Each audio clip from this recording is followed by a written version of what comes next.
यानंतर बघा जिल्ह्यांच्या बातम्या। तुळजाभवानी देवीचे पुरातन दागिने चोरणाऱ्यांवर गुन्हा दाखल।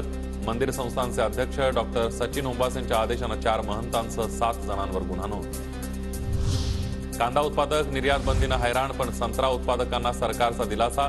निर्यातीसाठी 50% अनुदान मिळणार। राज्याच्या पणन विभागाकडून 169 कोटींची तरतूद। निर्यात बंदीमुळे गेल्या 14 दिवसात कांदा उत्पादकांचे 1000 कोटींचे नुकसान। एकट्या नाशिकमध्ये 250 ते 300 कोटींचा फटका। निर्यात बंदीमुळे निर्यातदारांचा शेकडो टन कांदा खराब। कोल्हापुरात संभाजी महाराजांच्या पुतळ्यावरून महायुतीत पक्ष आमने सामने। काम अपूर्ण असून मुश्रीफ आणि सतेज पाटलांवर पुतळा अनावरणाचा आरोप। शिंदे गटासह हिंदुत्ववादी संघटना आक्रमक।